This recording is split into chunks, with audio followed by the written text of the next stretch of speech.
Nothing will prepare you for becoming a mother. There are really some things I wish I knew before becoming a mom. I'm just gonna keep it real in this video, okay? Because I'm gonna say the things that people don't say, but the things that people need to hear before becoming a mom. Oh my God, how rude of me. I didn't even introduce myself. My name is Caro Viee. If you know me, whether from Love Island or Instagram, you know that I always wanted to be a young mom. I don't know, that was always my dream. Yes, I'm still young, I'm 27, but I really wanted these babies at 21. Only if my 21-year-old self knew the real truth about motherhood, because it's really not what I thought it was gonna be. And this is what this video is gonna be about.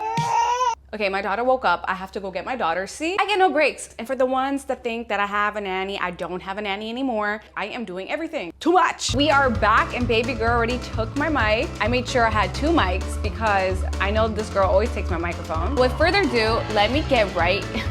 Woo! You know what? I'm gonna need some help. So Caro Viee from YouTube, she's gonna come in and tell you guys what's up.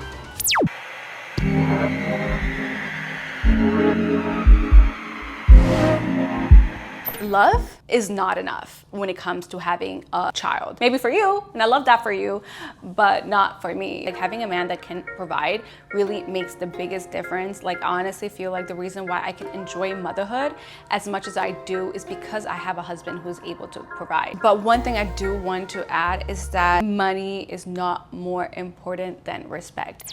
Let me actually pause it right here because I do think, okay, my daughter is literally shaking the camera. But I do think it's very important as a woman, as a mother, to have a skill that can make you money. So I'm actually really grateful that in my early 20s, I built a skill that can generate money for me in the future. For example, social media, creating content, just in case, God forbid, something were to happen to my husband, whether he gets sick or whatever. So for the benefit of your child and for your family, you need to know how to make money, because money is what makes the world go round.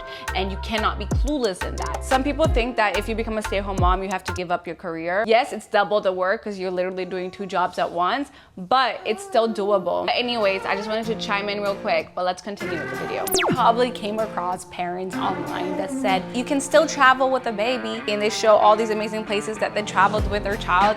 Great, I love that for them, but I don't think that honestly could be me.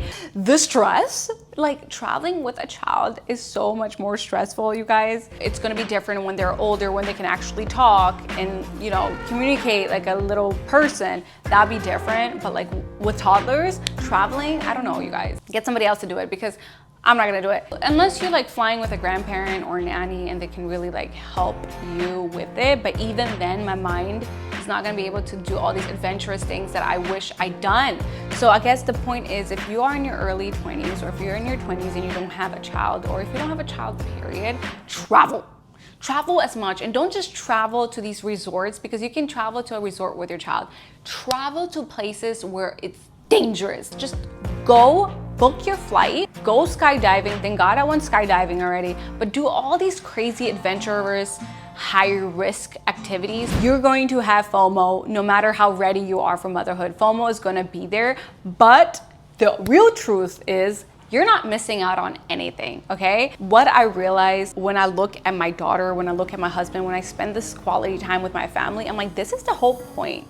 This is real richness for me. This is life. Like, me being present with my daughter and being present with my husband, my daughter, my family, like, this is what matters to me most. And I just put that into perspective whenever I feel a little bit FOMO, where I'm like, oh man, I wish I was out in Cabo. Like, no, I am exactly where I have dreamed of being, and I just like focus on that. It's so funny because before being a mom, I knew babies needed to nap, but I never realized there is a schedule and there's like routines to this. But I actually just thought you kind of freestyle, like, oh, the baby's tired and it will just go to sleep. I didn't know I had to create a whole nap routine and make sure I'm tracking the wake windows. Didn't know that overtiredness is a thing. Like, you guys, why do babies complicate their sleep so much? Like, if you're tired, just go to bed. Be prepared, because your lifestyle is really based on your baby's sleep schedule and their routine. So if you like routine, if you like structure, listen,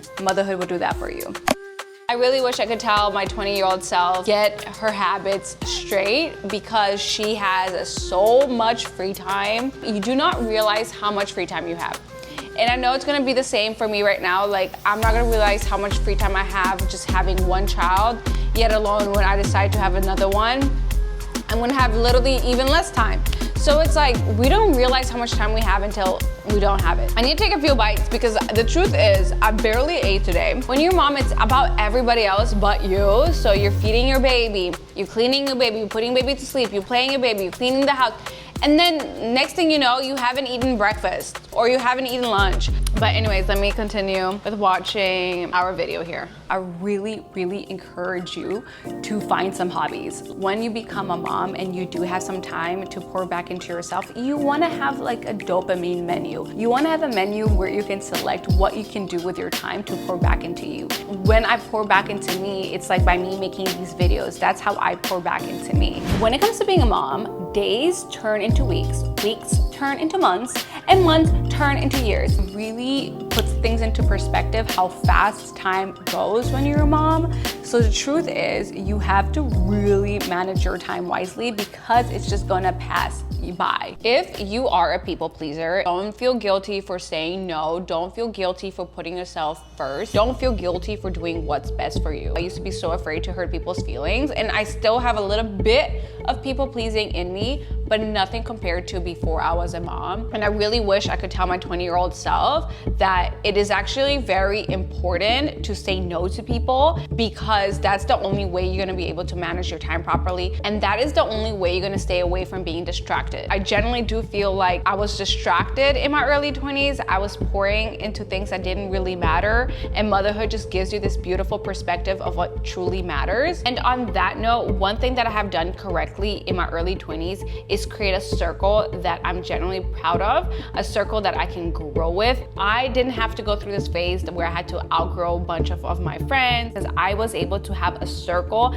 that fit the future that I wanted. So if you are in your early 20s or you're not a mom yet, make sure you align yourself with people that are like-minded. Finding new friends, making new friends, it's exhausting. And I don't have time for that, especially being a mom. Like, I don't have time for that. But anyways, let's see what else I gotta say. I know that we women in general, even before you're a mom, we have this strong intuition. Like my husband calls me a psychic, but ever since I became a mom, that inner voice, that intuition is so much louder. Listen to that intuition because mama, that's a gift from God. He's trying to tell you something. So as I was saying about like the intuition, what I also really mean by that is that God is gonna speak to you more and your relationship with God is gonna strengthen so much more when you are a mom. I don't know if you believe in God or not, but I do. However, I never knew how much I needed Jesus until I became a mom. There are days and there are nights where I have nothing else to lean on emotionally but God. God is my strength. God keeps me going. God is what gives me faith and hope. If you're not getting to know God before being a mom, motherhood will be so much harder for you because who are you gonna lean on in the nights that nobody can help you but God? So anyways, with further ado, let's keep watching this video. When I was pregnant, I was really just indulging in my pregnancy. I was like, oh yeah, I'm gonna eat all the Nutella waffles and the crepes.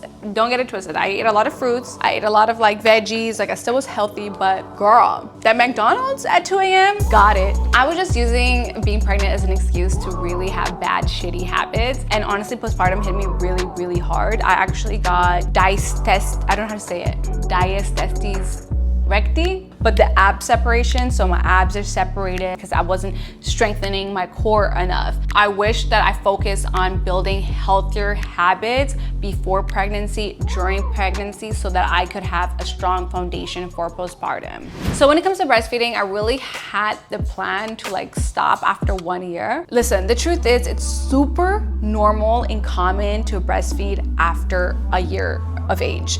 Because my daughter, she's still exclusively like breastfeeding. She does not take bottles. She just likes it straight from the source. So this is my reality. And honestly, you can plan one thing, but the reality could be another. Be prepared for that. After becoming a mom, my relationship with my dogs changed. I'm just gonna be very honest because my attention has been so much on my daughter. They be barking, they be peeing on her things, and then I have to walk them while I take my daughter with them on the walk. And it's like, it's a lot to handle 2 dogs, a stroller, especially when I go to the park and she's already running around and I have to manage these dogs. It's a lot. So I would definitely recommend just having kids first and then waiting, hey baby, to get dogs when the kid's a little bit more older, where they can actually help you with certain things. I know it sounds kind of like brutal, but this is the point of this video. It's brutal truths. You know what? There's no regrets when it comes to dogs because I love him so much, right? Life would have been a tiny little bit easier if we didn't get him.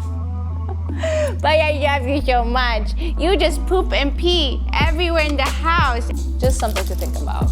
My social battery is very low right now, so I don't have much more to say. So I'm actually editing the video right now, and I think I'm just gonna tell you guys bullet points of things that I have learned. Cute little bites of advice for you guys. So 1, babies don't need much. Stop buying stuff. 2, be prepared to either have your house be a mess or you be a mess or the baby be a mess, because nothing altogether is gonna be put together. 3, your relationship with your partner does change, but not in a bad way. You just have to figure out how to create a system to run this household. You don't have to take anybody else's advice, okay? Do what you want for your family, follow your instinct. There's gonna be 100 million opinions on the internet about how to be a mom and how to parent and blah, blah, blah. Listen to your gut, trial and error, okay? 5, you're gonna need a lot of patience, so be ready, start doing your breath works right now. 6, you're always going to be worrying as a mom, so just find a way to channel that anxiety in a way that's productive. I already lost count of how many points I told you guys, but honestly I think this is enough for this video. I don't want to overwhelm you guys with so much information. If you're seeing my face right now and you're listening to my voice, you are a real one. So I just want to say I love you so much. Thank you for watching, and I hope to see you guys in next week's video. Actually, not hope, I will see you. I better see you. Okay.